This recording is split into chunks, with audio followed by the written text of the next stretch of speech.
Reborn, the day she wanted our jade bangle. I handed it over and watched her crash from lead to loser. Play the full story in one go. Don't forget to like, comment, share, and subscribe. The exciting story begins right now. Cousin, this blood jade bracelet seems to have a special affinity with me. Why don't you let me have it? A delicate and timid voice sounded in my ear, accompanied by a familiar, cloying fragrance. I abruptly clenched my palms, the sharp sting instantly dispelling the chaos deep within my soul. Sandalwood smoke curled in the air, and the sound of the shop assistant's abacus in the front hall was crisp and clear. I lifted my eyes, my gaze crossing the mahogany counter to land on the young girl standing before me. Bai Ruowei was dressed in a water-red, floral-patterned jacket with a cross-collar skirt. Her almond-shaped eyes were fixed intently on the jade bracelet inside the brocade box, which shimmered with a dark red luster. She maintained a delicate and pitiful expression on her face, yet she could not entirely conceal the urgent, almost greedy light flickering in the depths of her eyes. I lowered my eyelashes slightly, masking the turbulent waves surging within my gaze. I am alive again. I have returned to the day I turned 17, the very day that marked the beginning of all my nightmares. In my previous life, it all began with Bai Ruowei begging for this jade bracelet. In the years that followed, she became like a maggot in my bones, systematically stripping away my reputation for talent and stealing my fiancé, Xia Xianjing, the heir to the Marquis of Pingjiang.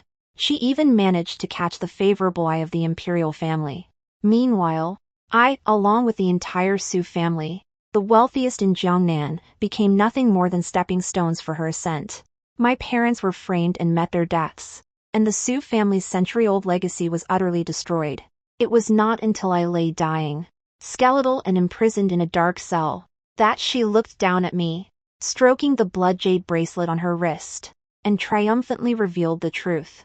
She said she was some kind of transmigrator, while I was merely the original female lead of this world who was supposed to have everything. She claimed this jade bracelet was a divine artifact that condensed luck.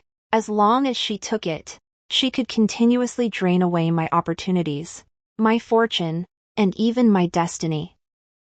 Though those strange terms were unheard of to me, I chewed over them repeatedly in my cell until I grasped their essence. She was nothing more than a soul-seizing demon who possessed a sliver of knowledge regarding the secrets of the future.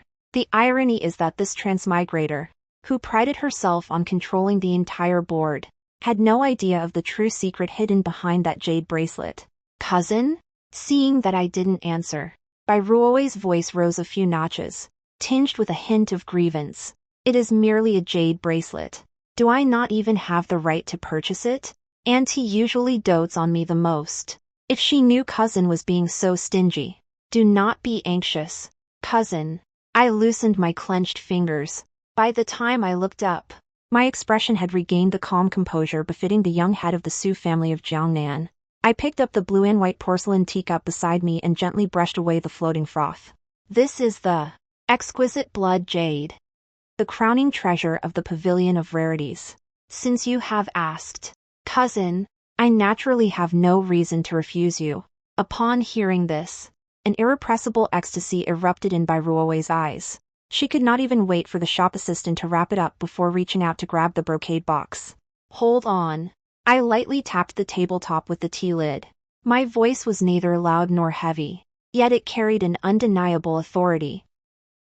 The shop assistant immediately stepped forward, discreetly blocking her hand. Bai Ruowei's expression shifted slightly. What do you mean by this, cousin?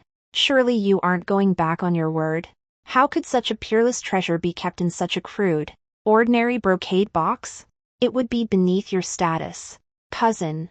I stood up and gave her a long, meaningful look. I shall go to the back hall to fetch the golden silk Nanmo box inlaid with 100 jewels to hold it. Please wait a moment.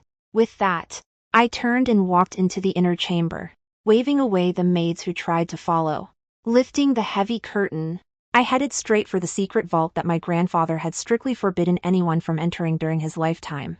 I twisted the mechanism on the curio shelf, and the wall slid open soundlessly.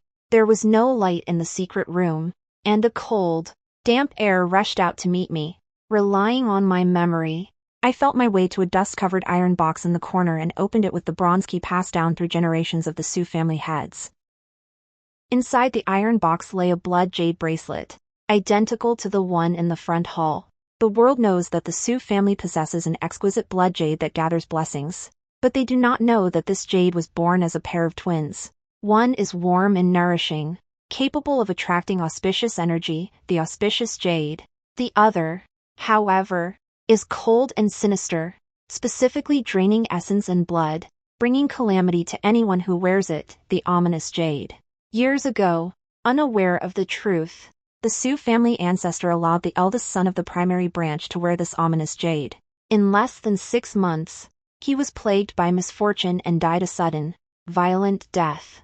Since then, this ominous jade has been regarded as an ill-omened object and completely sealed away, unknown even to the collateral branches of the Su family. Only the successive heads of the family and the young masters were privy to the secret. That possessed monster only knows half the story, thinking that obtaining the blood jade would allow her to siphon my luck. It is utterly foolish. I reached out and grasped the malevolent jade, a bone-chilling cold seeping through my fingertips and into my meridians. The 2 jade bracelets appeared identical on the surface. Only under intense light could one see that the blood threads inside the malevolent jade formed a reverse, web-like pattern. I let out a cold sneer, placed the malevolent jade into a pre-prepared Phoebe Genon wood box, smoothed my dress, and turned to head back to the front hall. I've kept my cousin waiting. I pushed the wooden box toward Bairuoe. Looking at her with a faint, mocking smile, Bairuoe impatiently opened the wooden box, staring intently at the blood jade bracelet inside, the corners of her eyes twitching slightly with excitement. She took a deep breath, seemingly restraining a certain frenzy, and looked up, saying, "Thank you, cousin. I wonder how much this jade bracelet will cost. Since it is the treasure of the pavilion, its value is naturally extraordinary." I flicked the abacus in my hand, my voice cold and detached. 5,000 taels of silver, not a penny less. If I were to give it to her easily, her suspicious nature would instead lead her to doubt. Only by making her pay a fortune to fight for it would she be fully convinced that she had snatched away a great opportunity of mine. Bairuoe's face turned pale for a moment when she heard 5,000 taels. Her parents had died young, and she was raised in the Su family. She simply didn't have that much private savings on hand. But when her gaze fell upon the jade bracelet again, the greed in her eyes triumphed over her reason. "Fine. I'll buy it." She bit her lip, tearing the jade pendant from her waist and slamming it onto the table along with several scattered silver notes. "Here is 500 taels as a deposit. I will have someone deliver the rest tomorrow." Having said that, as if terrified I might go back on my word, she grabbed the jade bracelet and slid it directly onto her left wrist. The moment the jade touched her skin, I seemed to see a faint, ghostly trace of sinister energy, creeping up her wrist like a vine and seeping into her flesh. "Cousin, then I shall take my leave first." Bairuoe stroked the jade bracelet, a trace of an irrepressible, eerie smile curling at the corners of her mouth. The look she gave me even carried a hint of high-end mighty pity and triumph. I sat upright in the grand armchair, quietly watching her retreating figure as I took a sip of the stone-cold tea. The following morning, the butler, Uncle Fu, brought a heavy wooden box to my desk. "Eldest Miss, this is the final payment sent by the young mistress early this morning, totaling 4,500 taels in banknotes." However, Uncle Fu frowned slightly and lowered his voice. "I heard from the manager at the pawn shop that the young mistress pawned every valuable piece of jewelry in her room last night. She didn't even keep the pair of gold hairpins inlaid with rubies that the old matriarch gifted her years ago." My fingertips paused as I flipped through the ledger. My gaze swept over the stack of slightly crumpled banknotes, and a faint, cold sneer curled at the corners of my lips. Although Bairuoe lived under the Su family's roof as a dependent, my parents pitied her lonely plight, ensuring her food, clothing, and expenses were all strictly accorded to the same standards as mine. Now, in order to purchase that jade bracelet she believed could change her destiny, she had gone so far as to scrape together every last penny, discarding even her final shred of dignity. "Accept it and record the entry," I said, closing the ledger, my voice calm without a single ripple of emotion. "Since it is my cousin's heart's desire, and we are open for business, there is no reason to turn money away." Uncle Fu acknowledged the order and withdrew. I picked up the warm tea by my side and looked through the slightly ajar window toward the begonia court where Bairuoe lived. That malevolent jade was an object of extreme and lethal aura. Once it recognized a master, it would incessantly drain the wearer's essence day and night. Since she was so impatient to wear this death warrant on her person, I expected the drama to unfold very soon. 2 days later, the carriage from the Marquis of Pingjiang's estate pulled up outside the main gates of the Su residence. Heir apparent Xia Xianjing, clad in a frost-colored brocade robe embroidered with cloud patterns, stepped into the front hall through the fragmented morning light, fanning himself lightly. He possessed a striking appearance with gentle features, and every gesture exuded the refined nobility of a son from a prestigious family. Yet, it was only at the brink of death in my past life that I saw clearly the mercenary, fickle, selfish, and hypocritical heart hidden beneath that brilliant and upright facade. The Marquisate of Pingjiang had been reduced to a mere empty title years ago, its interior long since hollowed out. The only reason Xia Xianjing had entered an engagement with me was that he set his sights on the Su family's wealth, which rivaled that of a kingdom, while he complacently used the Su family's gold and silver to patch the Marquisite's financial holes. He secretly despised me for being tainted by the stench of money, a mere merchant's daughter who could never grace a refined setting. In my previous life, after Bairuoe donned the auspicious jade that stole my luck, she seemed to have divine assistance. Not only did she shine brilliantly at the poetry gathering, but she also captivated Xia Xianjing so much that he regarded her as a goddess, turning around to discard me like a worn-out shoe. In this life, I want to see what kind of waves she can still make without that auspicious jade to protect her. Carrying nothing but a body full of ominous, malevolent energy, I did not go to the front hall to greet them immediately. Instead, I stood behind the mica screen at the rear of the parlor, watching coldly from the sidelines. Before long, the rhythmic tinkling of jade pendants drifted closer. Bairuoe entered the hall with graceful steps, carrying a bowl of freshly stewed snow clam and lotus seed soup. She had clearly dressed with great care today, wearing a moon-white gown that was simple yet accentuated her figure perfectly. On her wrist, the blood jade bracelet peeked out from beneath her sleeve, its crimson hue startlingly vivid. However, even a thick layer of powder could not conceal the dark circles beneath her eyes or the slight hollows in her cheeks. The malevolent jade craved blood. After only 2 days of wearing it, her vitality had already begun to drain away. "Greetings, my lord," Bairuoe said with a graceful curtsy. Her voice was so tender it could practically melt, and she pointedly kept her left hand, the one adorned with the blood jade bracelet, exposed for all to see. Xia Xianjing was sipping his tea when he looked up at the sound, his gaze lingering briefly on Bairuoe. He had always favored women who were delicate and seemingly helpless. Seeing her looking so pitiful and lovely, his tone unconsciously softened a few degrees. "So it is cousin Bai. There is no need for such formality." A flash of smugness flickered in Bairuoe's eyes. Believing she had fully grasped Xia Xianjing's preferences, she took 2 steps forward and said softly, "This snow clam and lotus seed soup is something Weir spent half a day stewing personally. I thought to bring it for sister to taste, and it just so happens the heir is here as well. Since you know sister's tastes, perhaps you could try some first." As she spoke, she lifted the porcelain bowl and leaned forward slightly. A perfectly timed, subtle fragrance wafted towards Xia Xianjing, accompanied by her coquettish tone. This display of delicate affectation instantly made Xia Xianjing's eyes light up. He stared at Bairuoe with burning intensity, as if he had discovered a peerless pearl that had been hidden by dust. Seeing this, Bairuoe became increasingly certain that the luck brought by the blood jade bracelet was taking effect. She lowered her head bashfully and was just about to hand over the porcelain bowl when a sudden, piercing cold pain shot through her wrist. The sensation was like an ice pick being driven ruthlessly into the gaps between her bones. Bairuoe's wrist went limp, and her fingers instinctively let go. With a sharp clatter, the scalding snow clam and lotus seed soup, along with the shattered porcelain shards, crashed directly onto Xia Xianjing's lap. Ah! Caught off guard, Xia Xianjing jumped up violently from the heat. His mask of gentleness shattered instantly as he let out a cry of pain. Looking utterly disheveled, the splashing porcelain shards even sliced a long, thin gash across the back of his hand. "My lord!" Bairuoe cried out, her face turning pale with fright. According to the scene she had envisioned, she was supposed to sprain her ankle and fall gracefully into Xia Xuanjing's arms, using the moment to spark a romance. However, the malevolent aura of the cursed jade had not only disrupted her movements but had also transferred the misfortune directly to Xia Xianjing as he approached her.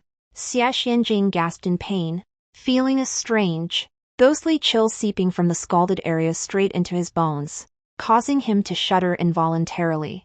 Suppressing his rising fury, he looked down to see his prized cloud-patterned brocade robe completely ruined by the filthy, cloying soup. The disgust in his eyes was almost palpable. "I didn't mean to. Please forgive me, my lord." Bai Ruowei frantically pulled out a silk handkerchief, attempting to wipe the stains off him. But the more she panicked, the more clumsy she became. Instead of cleaning it, she ended up smearing the greasy soup all over him. "Enough!" Xia Xianjing finally lost his patience and brushed her hand away, his voice cold and sharp, laced with suppressed irritation. Bai Ruowei stumbled back a few steps from his brush-off, her eyes instantly welling with tears. She bit her lip, her heart brimming with grievance. She couldn't understand, she was clearly wearing the luck jade bracelet. So why was she still plagued by such misfortune? From behind the screen, I saw it clearly. The moment the malevolent aura of that cursed jade touched Xia Xianjing, it coiled around his life palace like vines catching the scent of blood.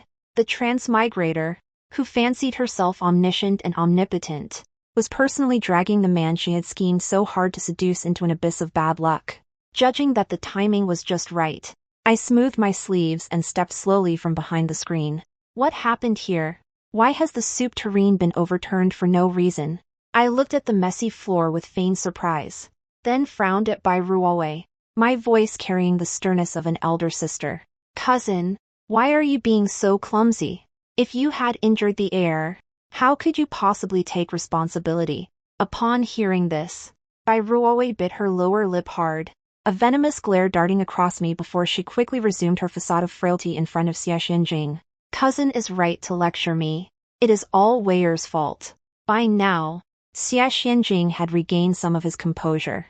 He still had to maintain his dignity as the heir, and seeing Bai Ruowei weeping so piteously, the fire in his heart was suppressed by a good 30%. "It is no matter. Merely a set of clothes. Cousin Bai meant well. There is no need for eldest Miss Su to be so harsh," he said, forcing a gentle smile onto his face.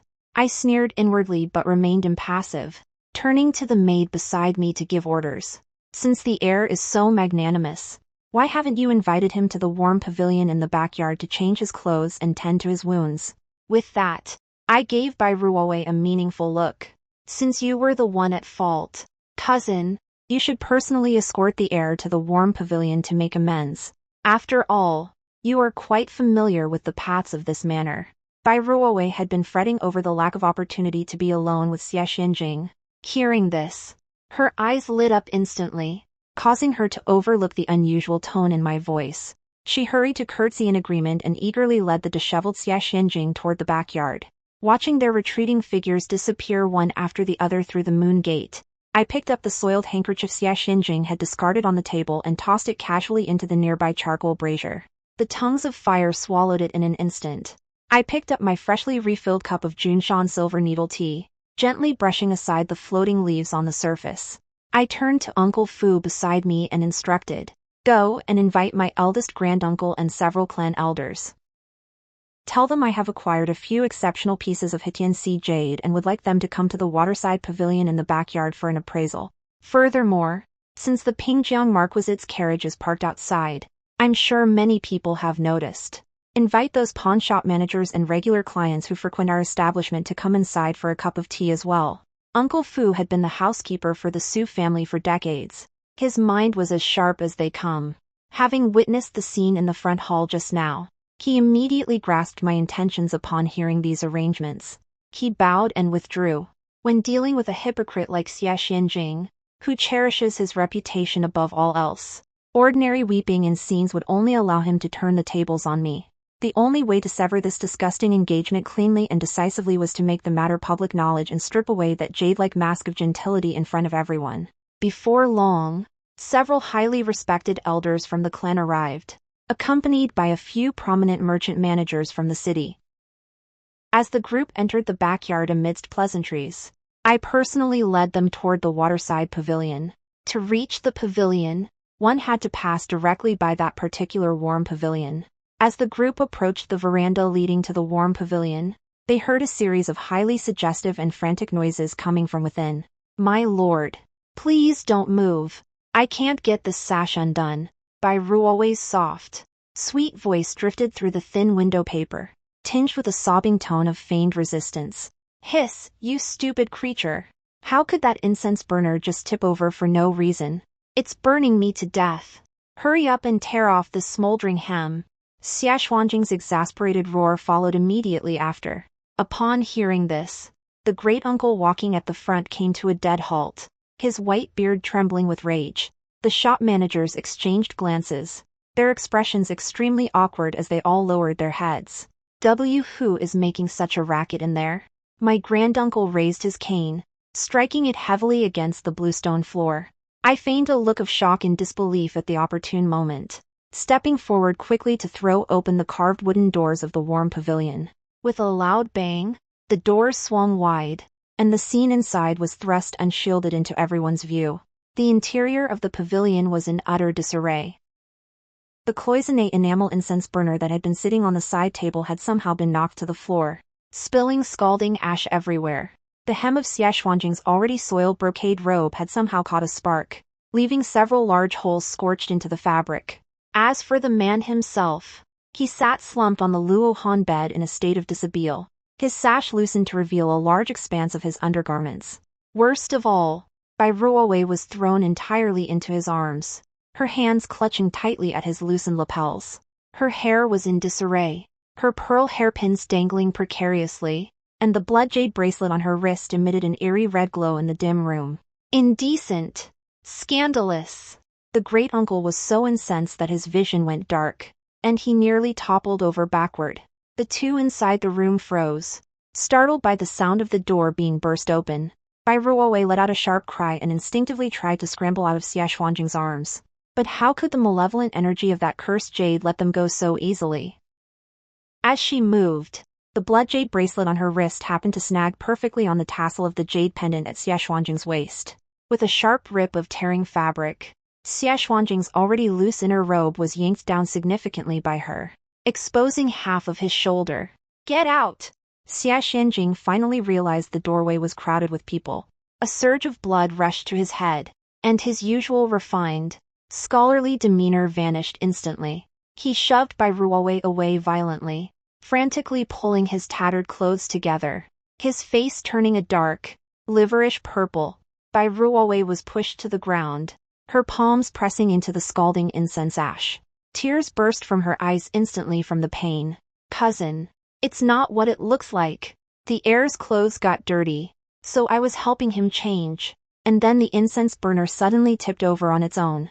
She stammered out her defense, but to the onlookers, her words were undoubtedly a clumsy attempt to cover the truth.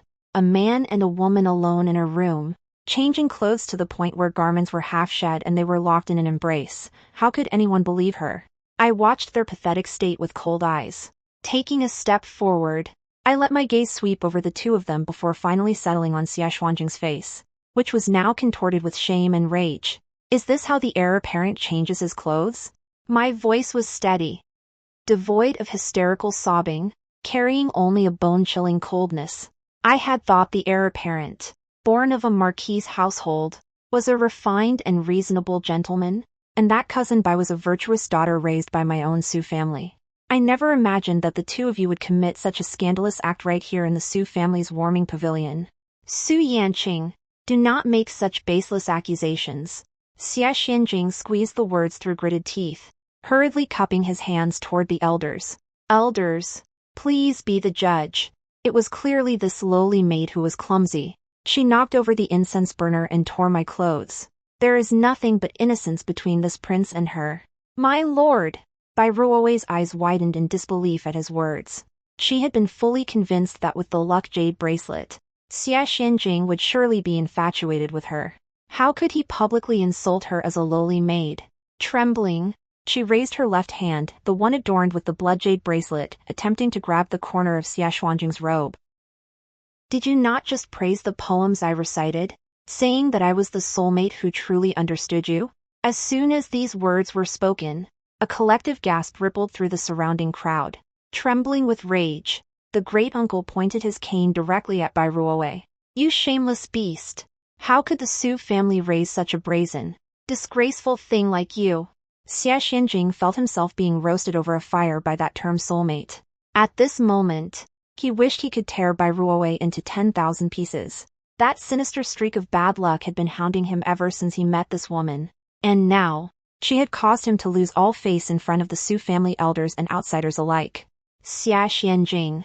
I stopped watching the farce and walked straight to the side table. Picking up a cup of cold tea, I splashed it onto the smoldering sparks on the floor to extinguish them, saying coldly, since you and my cousin are so deeply in love that you even call each other soulmates, I, Su Yanqing, am certainly not a villain who would tear lovers apart. I turned around, meeting his shifting gaze, and said word for word, let all the elders and shopkeepers present here today bear witness. The marriage contract between the Marquis of Pingjiang's estate and the Su family is, as of today, officially null and void. How dare you? Xia Xianjing snapped his head up, a flash of panic flickering in his eyes. You are mistaken, heir apparent. It is not a matter of whether I dare, but rather that your Pingjiang Marquis mansion has gone too far. I stared him down without yielding an inch. You take the Su family's money, yet you engage in illicit trysts with my cousin on Su family property. If this marriage is not annulled, how can I, Su Yanqing, have the face to manage the Zhenbao Pavilion?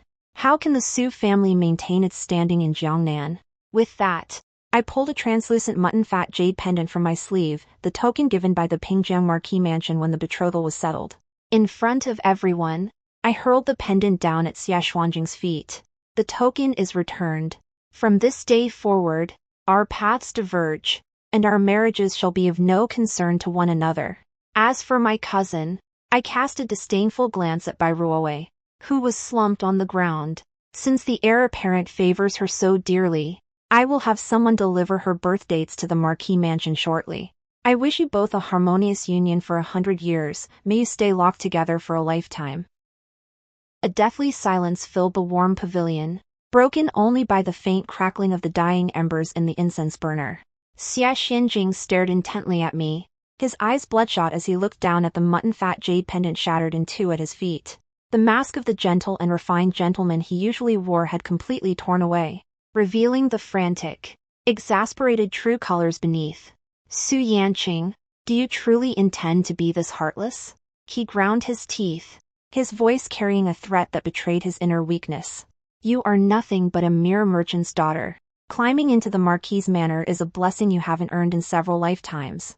If you break this engagement today, even if you come kneeling at the manor gates begging me tomorrow, I will never look back. I was moved to laughter by his self-important words.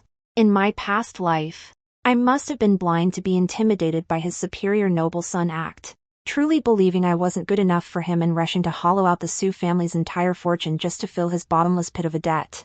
I lifted my chin slightly, a mocking look in my eyes. Rest assured, my lord, though I may be untalented, I understand the principle of cutting one's losses to survive. This blessing is far too heavy for the Su family to bear. You had best save it for your refined and sensible cousin Bai. With that, I ignored his face, which had turned a ghastly shade of pale and green, and turned to give a graceful bow to my great-uncle and the other clan elders. I apologized to my elders for the disturbance today. However, my mind is made up regarding this marriage. Great-uncle, the promissory notes and account books of the Pingjiang Marquis are all in the storehouse. I ask that the clan elders take charge and ensure a clear settlement is reached as soon as possible. After this ordeal, Great-uncle's disdain for Xia Xianjing had reached its peak. Although the Su family were merchants in Jiangnan, they were a family of clean reputation who valued honor above all else. Xia Xuanjing's conduct today was undoubtedly a slap in the face to the entire Su clan. Yanqing is right. Great-uncle struck his cane heavily against the ground, his clouded old eyes filled with stern authority. The daughters of our Su family would rather remain unmarried for life than endure such filthy treatment. Uncle Fu, see the guest out. Tomorrow, I shall personally take the account books and pay a visit to the Pingjiang Marquisate. Upon hearing the word ledger, Xia Xuanjing's body swayed violently. He knew better than anyone that the Marquis of Pingjiang's estate had relied entirely on the Su family's financial support for years, and the debt they owed had long since reached an astronomical figure. If the Su family truly turned cold-blooded and demanded repayment, the Marquis's estate might not even be able to keep its ancestral home. Wait! Xia Xianjing panicked completely, disregarding his disheveled clothes. He strode forward, attempting to grab my sleeve. Yanqing, listen to my explanation. Everything that happened today was a trap set by this wench. I have never been unfaithful to you. I deftly avoided his hand, my gaze as cold as a block of ice. Please conduct yourself with dignity, heir apparent. Things have come to this. Further words are useless. Uncle Fu, why are you still standing there? Uncle Fu immediately stepped forward with several burly servants, unceremoniously blocking Xia Xianjing and making a please gesture. Heir apparent. This way, please. If you wait for this old servant to take action, I'm afraid you will lose even more face. Xia Xianjing was escorted out of the warm pavilion, half pushed and half shoved by several servants. As he left, his venomous and resentful gaze clung to my back like a viper. I sneered inwardly. The show had only just begun. Everything the Marquis of Pingjiang's estate owed the Su family, I would reclaim bit by bit, with interest. Inside the warm pavilion, only Bai Ruowei remained, slumped on the floor. She stared blankly in the direction where Xia Xianjing had been driven out, seemingly yet to recover from the sudden turn of events. She couldn't understand why. After putting on that blood jade bracelet meant to siphon luck, she hadn't dazzled the crowd and made Xia Xianjing devoted to her as expected. Instead, she had ended up with a ruined reputation, publicly insulted and humiliated. Cousin. She slowly turned her head to look at me, her eyes filled with resentment and fear. It was you. You framed me. How could that incense burner have fallen over for no reason? You must have tampered with it. I looked down at her from my vantage point, my eyes resting on the ominous jade bracelet on her wrist that emitted a faint, ghostly red glow. A thin smile played on my lips. Cousin, your words make no sense. You were the one who insisted on taking this jade bracelet. You were the one who personally stewed the snow clam soup and brought it here. And you were the one who led the heir to the warm pavilion yourself. I merely sat in the front hall having a cup of tea. How could I have possibly framed you? The speed at which that malevolent jade drained one's essence was incredibly fast. Today, she had only suffered a bit of physical pain and a blow to her reputation. In the days to come, this jade would slowly siphon away her life force, forcing her to watch helplessly as her prized beauty withered and her meticulously calculated schemes crumbled to nothing. Bai Ruowei trembled, stung by the coldness in my eyes. She struggled to stand up, only to find her legs as heavy as lead, lacking even the strength to remain upright. The baleful aura of the jade had already begun to corrode her very bones. Someone, assist the young lady back to Begonia Court and keep a close watch on her. I stood up and smoothed my skirts, my voice returning to its usual cool detachment. From this day forward, the young lady is not to step a single foot out of her room without my permission. Since she has shared an intimacy with the heir of the Marquis of Pingjiang, my Su family will naturally see this beautiful union through. Send someone to the Marquis's manor tomorrow to discuss the arrangements for taking her as a concubine. Taking a concubine? Bai Ruowei's eyes widened in disbelief as she shrieked. Su Yanqing, how dare you make me a concubine? I am your first cousin. Cousin? I sneered. The Su family has no place for a cousin who commits such scandalous acts that ruin our reputation. If the Marquis's manor finds it beneath them, then just shave your head and become a nun. The choice is yours. Ignoring her piercing screams, I turned and stepped out of the warm pavilion. The late autumn wind brushed against my face with a hint of chill, dispersing the foul atmosphere of the room. I looked up at the square of azure sky above and took a deep breath of the crisp, cold air. Early the next morning, my granduncle gathered the 4 head managers of the Su family's private banks. With a grand procession, They carried 2 camphor-wood chests filled with IOUs and promissory notes, and marched straight to the gates of the Marquis of Pingjiang's manor. Before noon, the news had already reached the Su household. Uncle Fu stood before my desk reporting back, struggling to suppress the smile at the corners of his mouth. If only you had seen it, eldest Mississippi. The old Marquis's face turned green the moment he saw that mountain of account books. He enforced the family discipline on the spot, using a rod as thick as a baby's forearm, beating the air until his flesh was torn and he was coughing up blood. Holding a weasel hair brush, I steadily checked off an entry in the ledger, my expression unchanged. The old Marquis prizes reputation above all else. Since Xie Xianjing caused such a scandal and left such a massive deficit, this beating was well-deserved. As for the Marquis's manor, have they said how they intend to repay the debt? At first, the old Marquis tried to maintain his noble heirs, attempting to use the heir's future as leverage, implying that if we pushed too hard, we would be insulting a court official. Uncle Fu let out a cold snort. Following your instructions, the great-uncle did not yield an inch. He simply stated that if the first installment of 100,000 taels was not seen within 3 days, he would immediately take the promissory notes to Shuntian Prefecture to beat the drum for justice, and then petition the censors of the censorate to impeach the Pingjiang Marquis manor for abusing their power to defraud the people.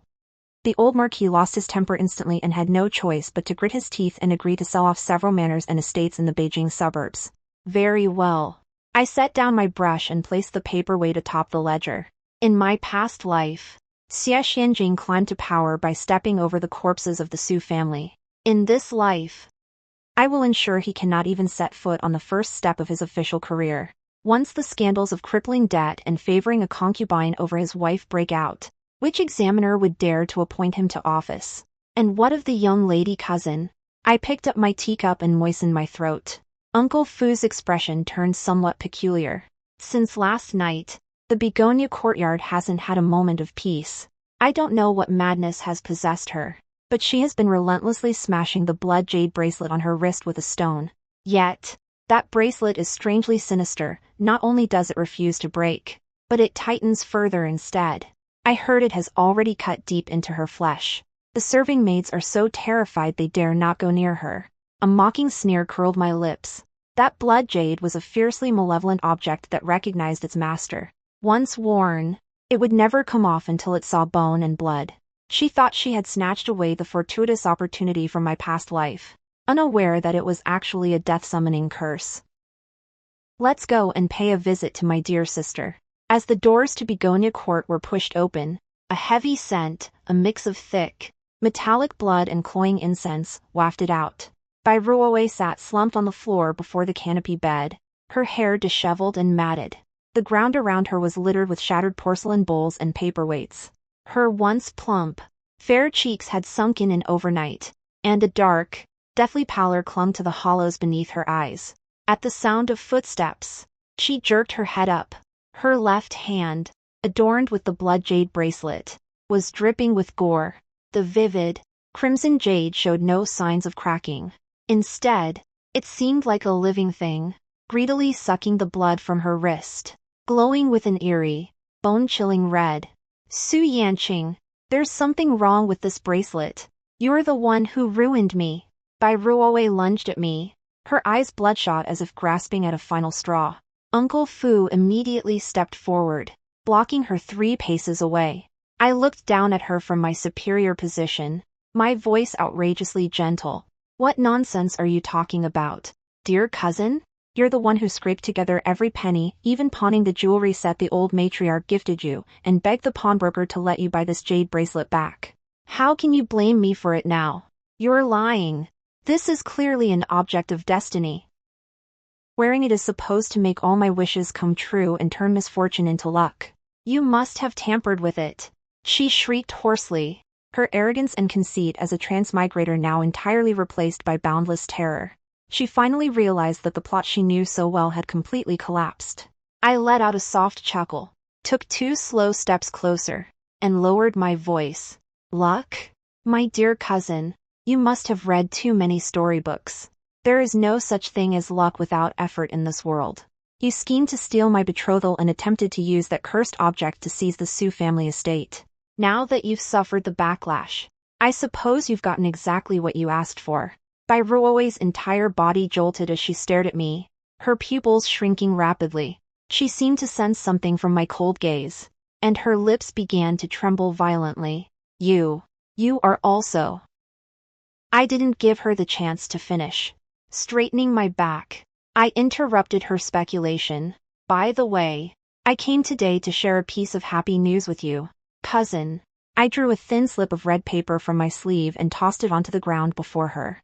Great-uncle went to the Marquis Manor today to collect a debt, and while he was at it, he handed over your birth dates and horoscopes. Though the Marquis Manor is currently strapped for cash, the old Marquis is a man of honor. He is willing to send a small sedan chair to carry you in through the side gate. No, I won't be a concubine. I am meant to be the mistress of the Marquis Manor. Ruowe shook her head frantically, staring at the red paper on the ground as if it were a monstrous beast. That is no longer up to you. My gaze was icy, devoid of any warmth. You and Xie Xianjing were caught in an affair in full view of everyone. The Su family will never keep a daughter who has brought shame upon our house. At midnight tonight, the Marquis' carriage will be waiting at the back gate. Cousin, take that good fortune you begged for and go enjoy your life at the Pingjiang Marquis Manor. With that, I stopped looking at her face, which was twisted in despair and collapse, and turned to step out of the room.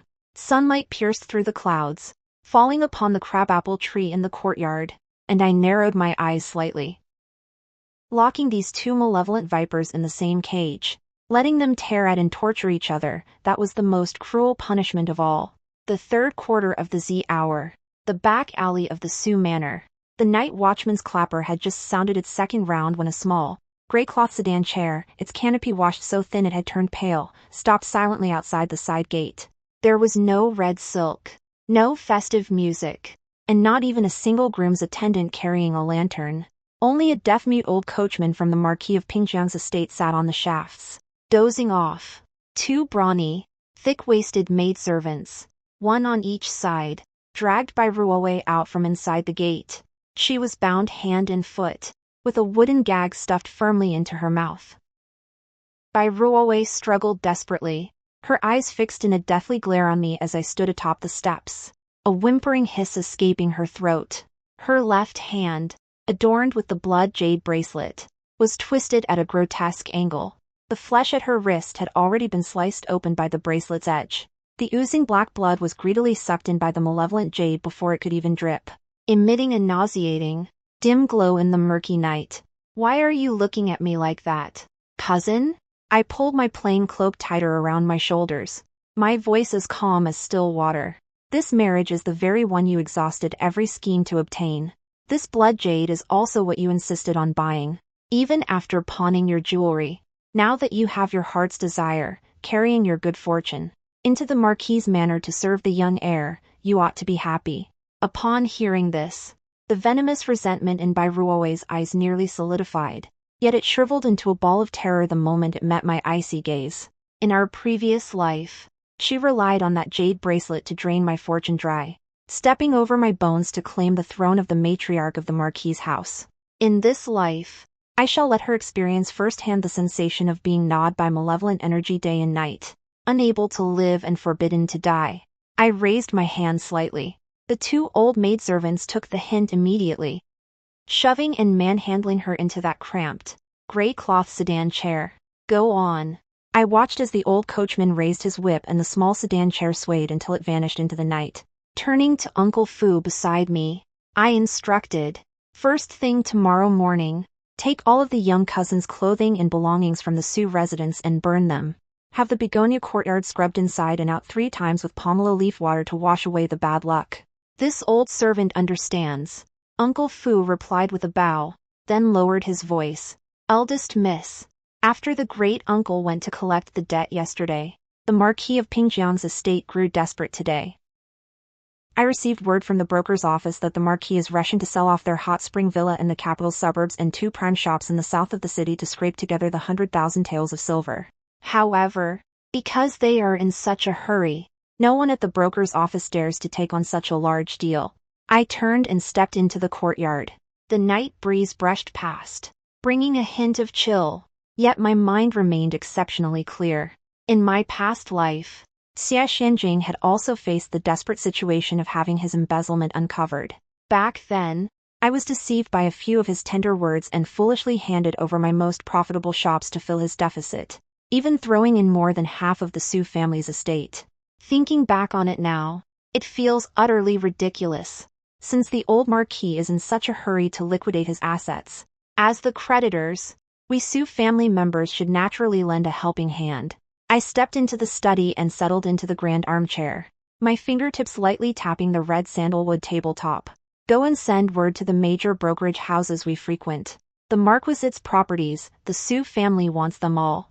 Uncle Fu was taken aback, hesitating slightly. Does the young mistress mean we shall acquire them at market value? Market value? I let out a cold sneer, my gaze sharpening. The Xie family is currently fish on a chopping block. What right do they have to discuss market value? Pass on my word. We offer 70% of the market price at most. If the old Marquis refuses to sell, let him keep those manners in shops, and let him explain himself slowly to the prefect in the Shuntian government hall tomorrow.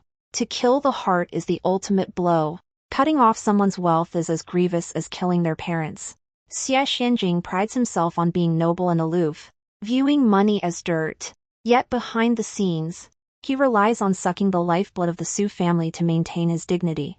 I will strip away every one of his crutches bit by bit, thoroughly draining the heritage of the Marquisate that he takes such pride in. This old servant shall see to it immediately. A glint of shrewdness and satisfaction flashed in Uncle Fu's eyes as he readily accepted the order and withdrew. The next day at noon, the sunlight was just right. I was leafing through the ledgers of the treasure pavilion from the previous month when a maid announced from outside that shopkeeper Wang from the brokerage firm had arrived. The moment shopkeeper Wang entered, he was grinning from ear to ear. He presented several land deeds and property titles stamped with red seals with both hands.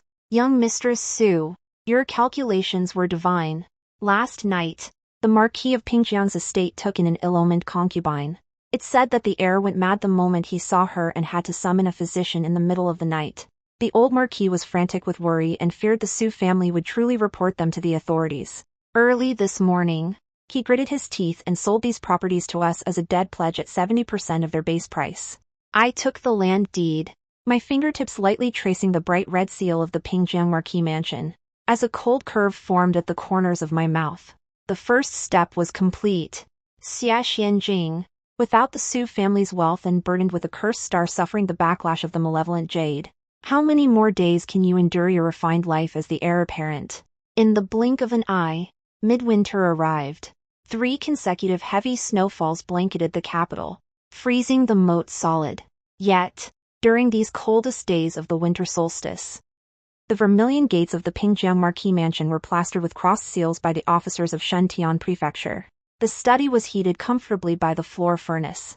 I poked at the charcoal in the golden-laid Boshan censer, listening to the news Uncle Fu brought back from outside, my expression so calm that not a single ripple of emotion showed.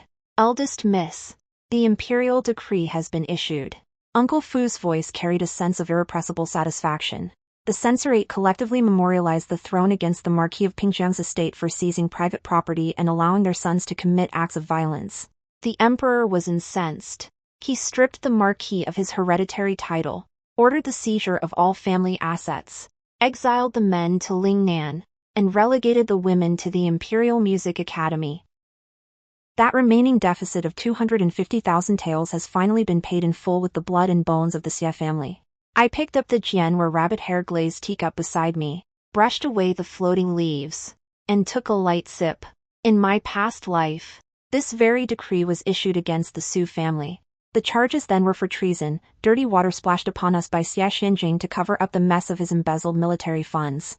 In that lifetime, the entire Su clan was executed, and I was personally forced to drink poisoned wine by Xie Xianjing, dying in a cold, dark dungeon. Now, this karmic retribution has finally fallen precisely where it belongs, upon their own heads. Go to the 10-mile pavilion west of the city, I said, setting down my teacup and standing up. Today was the day the Xie family was to be sent into exile. It wasn't that I intended to flaunt my triumph. Rather, there were old debts from my past life that needed to be witnessed in this life as they were finally settled. Outside the 10-mile pavilion, the northern wind cut like a knife. Xia Xianjing sat in the prison cart, shackled and weighed down by a heavy cane. Not a trace remained of the gentle, noble gentleman he once was. Half his hair had turned white, his face was covered in chilblains, and his once upright back was now hunched. His eyes were filled with the ashen desolation of defeat. In the cart beside him, which held the female prisoners, huddled an emaciated old woman. Had it not been for the blood-red jade bracelet still embedded in the flesh of her left wrist, I would hardly have recognized her as Bai Ruowei, the woman who once prided herself on being the daughter of destiny. The blood jade had long since drained her essence. Though she was barely 20, her hair was entirely white, and her skin clung to her bones like shriveled tree bark. In her madness, she gnawed at her own fingers, mumbling incoherently, "I am the female lead. The providence is mine. The mistress of the Marquis household." The escorting guards, annoyed by her noise, lashed a whip violently against the wooden cage. She shrank into a ball in terror, letting out a series of shrill, rat-like squeals. Hearing the commotion, Xia Xianjing turned his head stiffly. Through the swirling heavy snow, his gaze pierced through the crowd and locked onto me, standing by the green canopied carriage draped in a white fox fur cloak. In that instant, a surge of incredibly complex emotions erupted in his clouded eyes: shock, remorse, and profound despair. His cracked lips trembled violently as if he wanted to call my name, but upon seeing the neatly lined Sioux family guards beside me and the opulent insignia of the Sioux merchant house, it was as if an invisible blade had slit his throat. He could only let out a harsh, broken sob. He finally understood exactly what he had missed out on, and what he had destroyed with his own hands. "Young mistress, the wind is strong outside. Be careful not to catch a chill." Uncle Fu opened an oil paper umbrella, shielding me from the driving snow. I took one last look at the prison carriage as it receded into the wind and snow. I felt the boulder that had weighed on my heart for 2 lifetimes finally dissipate into nothingness, along with the falling snow that filled the sky. "Uncle Fu, let's head back." I turned around and stepped onto the carriage, treading through the thick snow. My voice sounded exceptionally peaceful in the crisp, cold air. "It's time to get the head managers moving on the silk business in Jiangnan. Once this winter passes and spring arrives next year, our Sioux family's fleet will be heading to the Nanyang Seas." The wheels rolled forward, crushing the hard ice on the ground. The carriage gradually entered the bustling Zhuke Avenue, where the steaming cries of street vendors and the playful laughter of children drifted in through the window. I leaned back against the soft pillows, closing my eyes slightly, as a relieved smile unconsciously graced my lips. The heavy snow will eventually cease, and for Su Yanqing, a life belonging only to her has just begun to unfold its most magnificent scroll beneath the vast, clear sky. The story has come to an end. Thank you for listening. Please feel free to subscribe, like, share, and comment. Thank you.